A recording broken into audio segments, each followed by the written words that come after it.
Companies come and go. Some last longer, some are more successful, and some are much better managed than others. Railway companies are of course no exception to this, and while some prove to be reliable and profitable, others end up disorganised and costly. There have been many railways that ended up bankrupt for one reason or another, but none compared to the absolute fiasco that was the Penn Central Railroad.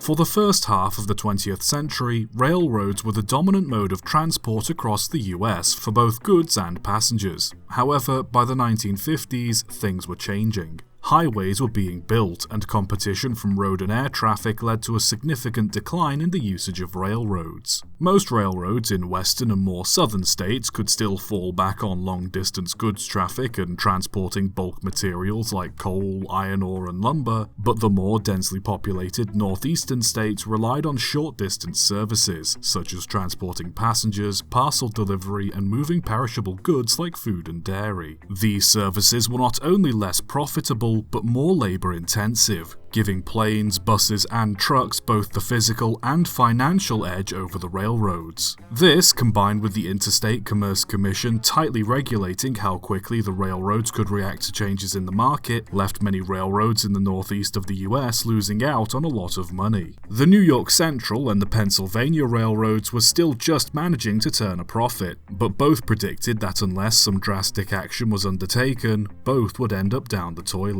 In 1957, a proposal was put forward to merge the two companies, but this was easier said than done thanks to the intense rivalry the two had with each other, and the slow acting of the Interstate Commerce Commission to approve it. In the meantime, the New York Central's attempts to discuss merging with the Santa Fe Railroad went nowhere, and in 1960, plans to merge with the Baltimore and Ohio Railroad came to light. Merging with the Baltimore and Ohio would allow the New York Central to expand further, making them the most dominant railroad of the Northeast. With the New York and Pennsylvania railroads still planning on merging, the Pennsylvania Railroad wanted to hold the stronger position of the two, and as such encouraged the Chesapeake and Ohio Railroad to make an offer on the Baltimore and Ohio. The New York Central lost out as a result, and had to begrudgingly accept being absorbed by the Pennsylvania Railroad, with the two companies finally coming together to form the Pennsylvania New York Central Transportation Company, or later shortened to Penn Central, in 1968. Along with that, the Penn Central was also required to take on the bankrupt New York, New Haven, and Hartford Railroad. By this time, however, passenger traffic had reduced dramatically, and many quieter, rural freight lines had been made unprofitable thanks to road competition. Penn Central tried to cut back on the number of passenger and freight services they ran, but the Interstate Commerce Commission was once again slow to approve, meaning Penn Central was running half-full passenger services at their own expense. The Interstate Commerce Commission was founded in 1887, at a time when railroads dominated a significant amount of industry in the US, and had to crack down hard to keep them from abusing the position they had for personal gain, ensuring that the workers were paid fairly and that the public had access to reasonably priced transportation. Even in the 1950s, despite the railroads no longer having the monopolies on transport, the ICC would not relax their policies, and as such, the Penn Central had no choice but to keep running services at a loss. What made matters worse was the inability for the New York Central and Pennsylvania Railroad to get along. Prior to the merger, the NYC had been forward-thinking, focused on cutting back services and investing in both road and rail transport for goods, while the Pennsylvania focused more on keeping its passenger services at the forefront, continuing to maintain and improve its lines despite them seeing less and less traffic.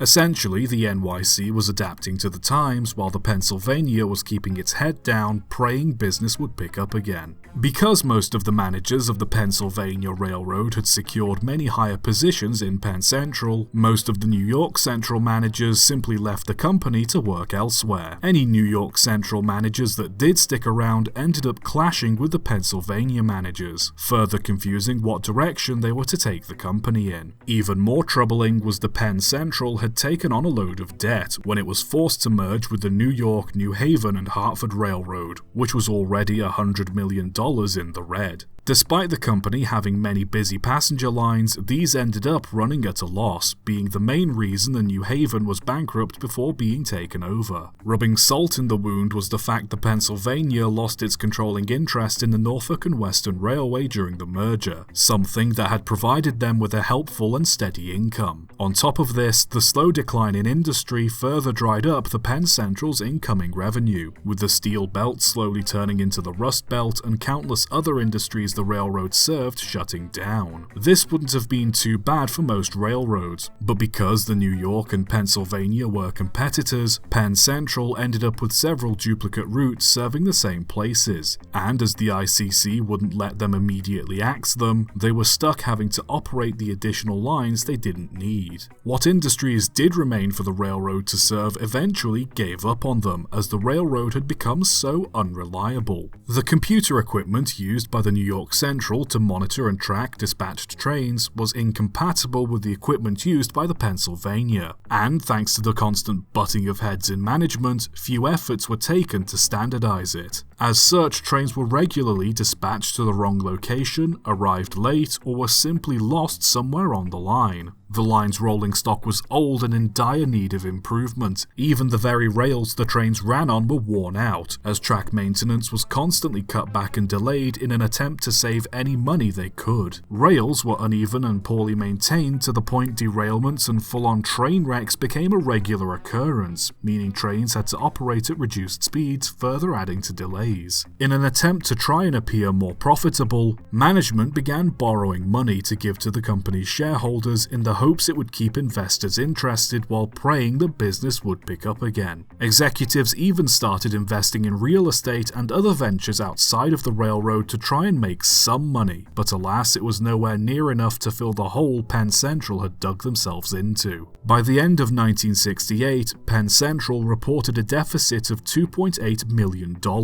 By 1969, this had risen to $83 million, and by 1970, they were $325 million down, with the company at this point supposedly losing $1 million a day. A government bailout was promised, but never delivered, and so in June 1970, Penn Central had no choice but to declare bankruptcy. Not only was it the 6th largest firm in the US, but it also became one of the biggest bankruptcies in US history too, though this record has since been surpassed. Other railroad companies saw Penn Central collapse and began to panic, desperately trying to get rid of their unprofitable passenger services to avoid the same fate. Members of the public who depended on the railroads for transportation became quite vocal about this, and the government had no choice but to step in, forming Amtrak in 1971 to relieve railroads of the burden of running passenger services. Penn Central, meanwhile, continued to operate freight services, but took another critical blow in 1972 when Hurricane Agnes flooded and destroyed a large portion of the network. The storm caused them to lose $10 million in revenue, with the cost of rebuilding bridges, repairing rolling stock, and relaying tracks totaling an additional $19.7 million.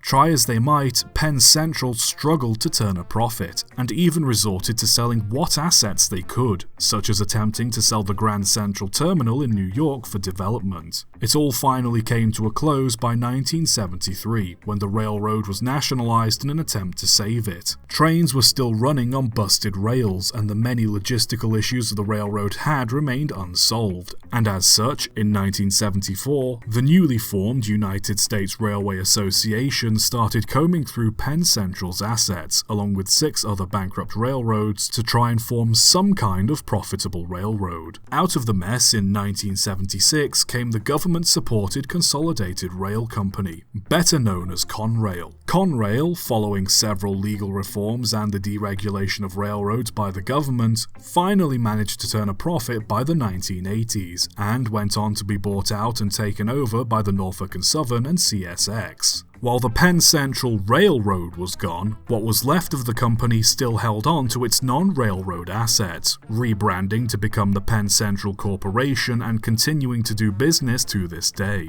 With the introduction of road and air competition, many railroads in the US were bound to face hard times. People far more business savvy than I have theorized that with the right investments and a little reorganization, both the Pennsylvania Railroad and the New York Central could have survived the decline of the railroads, as several other railroad companies that merged around the same time managed to continue operating. What made the Penn Central's downfall spectacular, however, was the combination of having to run unprofitable passenger services while more and more of the industries it served closed down, strict regulations preventing them from implementing changes quicker, and the utter contempt most managers and executives had for each other, leading to some very major problems never getting resolved. As the old adage goes, keep your friends close and your enemies closer. But in the case of the Penn Central Railroad, getting so close that you become business partners, well, maybe leave that to the friends, eh?